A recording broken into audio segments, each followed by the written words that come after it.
Hello everyone and welcome to the Non-Experts Conjuring 2 review. I'm David and I'm here with Faith. We both watched The Conjuring 2 and Matt over here is joining us. He did not watch The Conjuring 2. I watched the trailer. It's not the same at all. You probably actually feel better only watching the trailer. Ooh, this motherfucker's long. Oh my gosh, 2 hours. Yeah, 2 hours. For a standard horror flick, hour and a half usually wraps things up nicely, and Wasn't even then 2 it's kind of hours draggy. about But 2 fucking hours, it dragged. That first hour was just filler story, setting it up, but not really caring. In that trailer, the only part that was in that first hour was where she was looking down the hallway and pointing at, what's that? You know, that was right at the end of that hour. Right. So, Everything before that is filler, non-bullshit, going back, we're in the Amityville house, and we're talking about that, and then we're going back to the UK, and we're talking about them, and I'm like, what the fuck is going on? Well, the movie starts with Norma Bates recapping the events leading up to the movie. So in other words, you know, what happened in The Conjuring 1.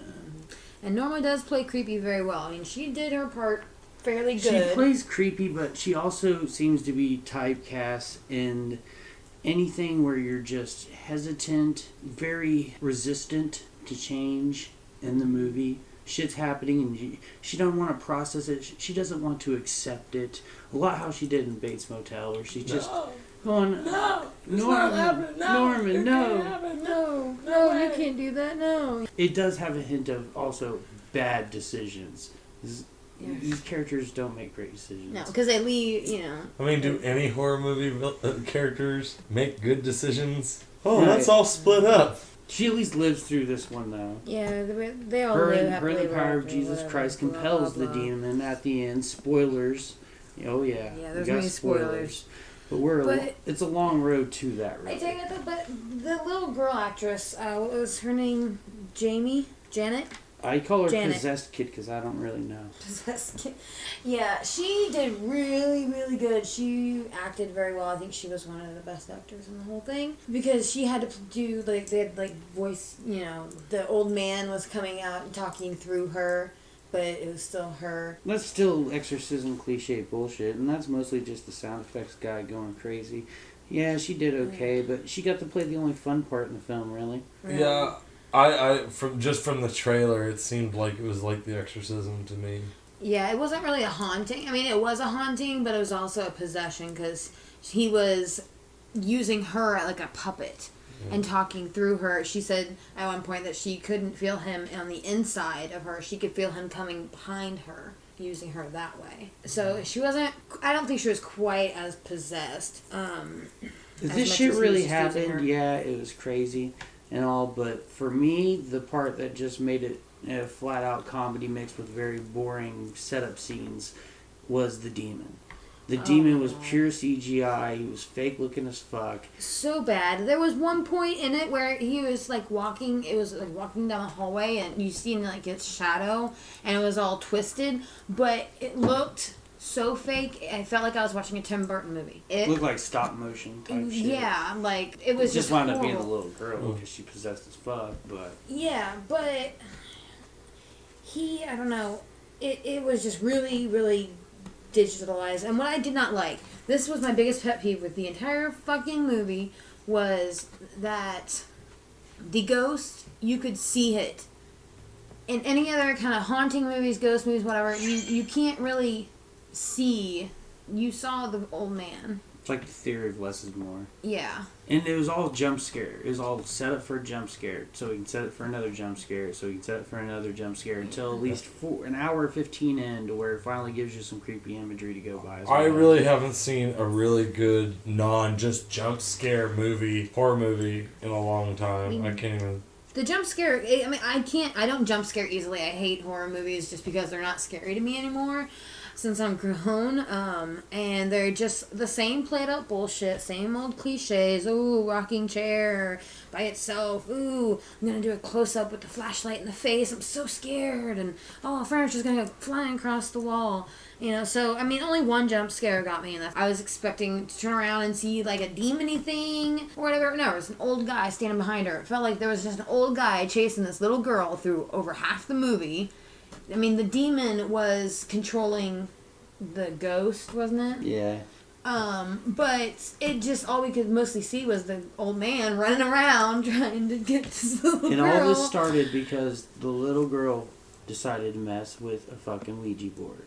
Yeah. And we all know only good things happen when you mess with the Ouija board. Yes, kids, do not mess with Ouija boards. They are horrible portals to death that will lead demons straight to you. And in the not form be of horrendous CGI monsters. Yes. Atrocities, if you will. I've used a Ouija board. Well, who knows? Well, you're lucky you didn't have the exactly the demons and death of the fucking Conjuring 2 after you. Well, good thing that's just a movie. So much CGI. Exactly. Movie based on a true story. Oh yeah, because that Ouija board, it's powerful. It was funny though, at the beginning you're getting all this filler shit, like backstory and talking about the family and everything. And I mean, they're poor, they can't afford to really live in that house, their dad's gone. And then she even says at the very beginning, you know, the little stuttering boy asks for a biscuit. And she's like, oh, we have no money for a biscuit. And then got the whole rest of the movie, oh, here's a biscuit, here's a biscuit. Oh, we're going to sit here and watch cable. Well, I don't know.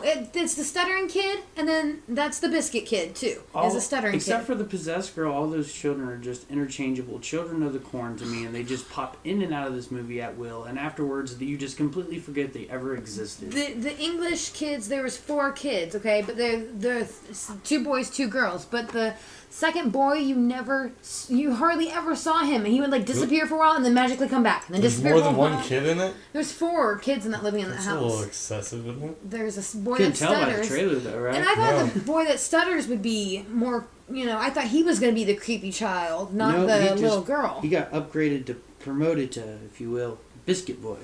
Biscuit boy. We have no money for biscuits. No money for biscuits. Now here's a biscuit, go away. Fucking biscuit. And then they had cable too. I mean, fuck, they're not that poor, obviously. They need to get their priorities straight. I know. They can't pay their fucking rent, but they got cable. Yeah, she was trying to sign up for assisted living. We're totally talking about this bitch's parenting. That's how boring the first half of this movie is. If you want to really see The Conjuring, skip the first half of it.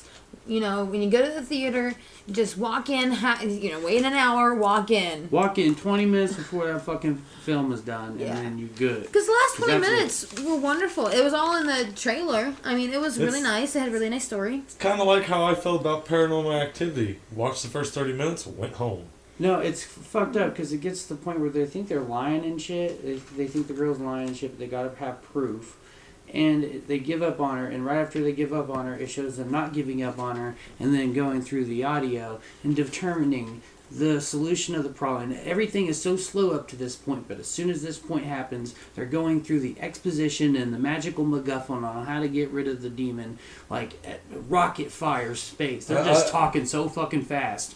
I really don't watch a lot of these haunting movies, but I feel like that's how 90% of them are. They are. Nowadays, there's not any good horror movies really out there. They're all the same. Even if it's a slasher, a paranormal, whatever, they're all the same. An evil bad guy. The best one I've seen recently was Cabin in the Woods. Bill Wilkins will rape your skull and eat your old cows. So fall asleep in this little armchair. Yeah.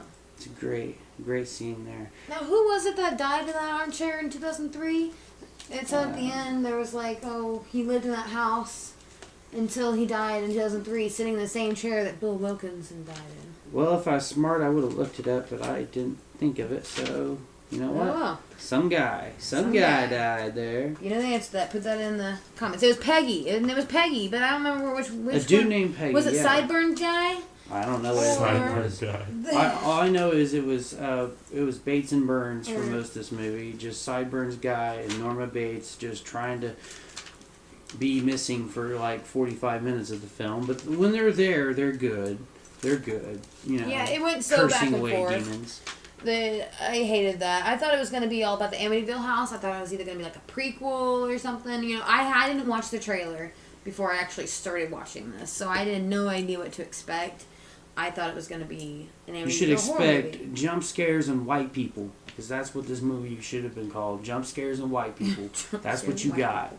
And the mustache man, that his whole entire look looked like a bad disguise. His hair looked horrible. It was all He balding. looked like Fred Emerson in a bad disguise, for real. He looked like he had the nose with the glasses and the so mustache. Fake.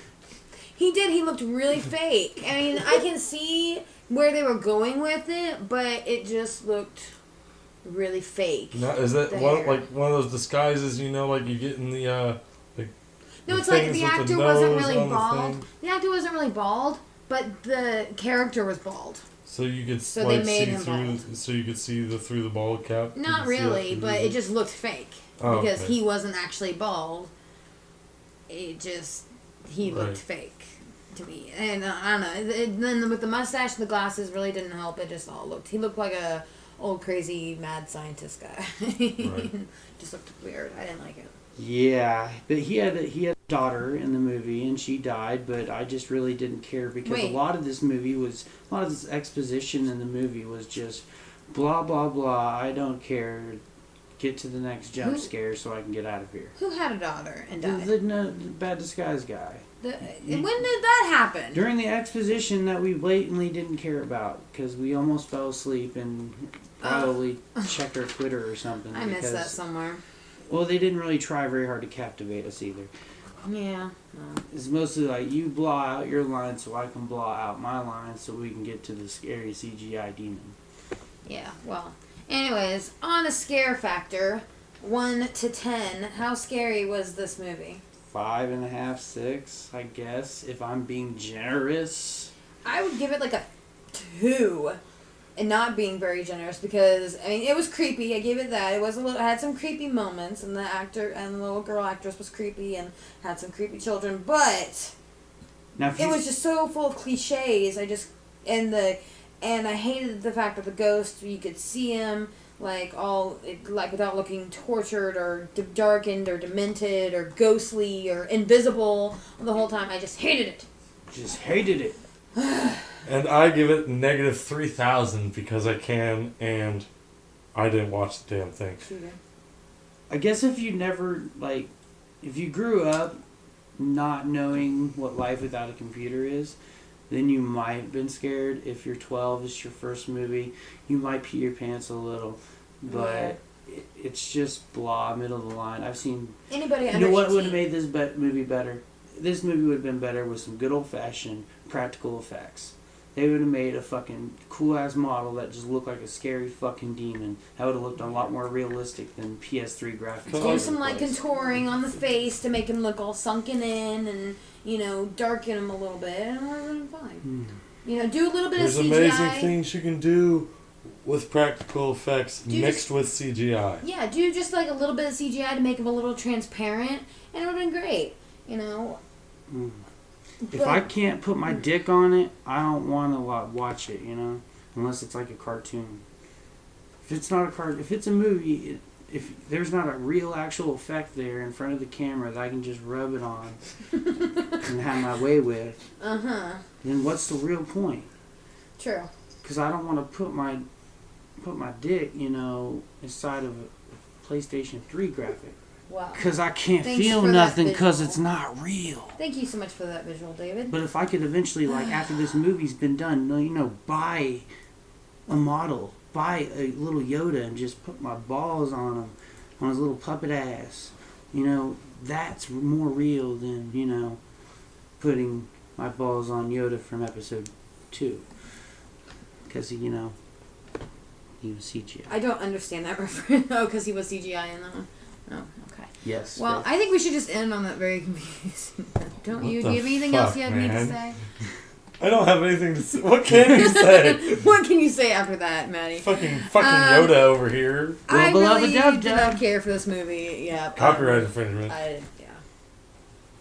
On to the next. Fair use. Anyway, thanks for joining us on this review. as we flap our papers, stutter our lines, and have a great grand old time. And obviously bang Yoda.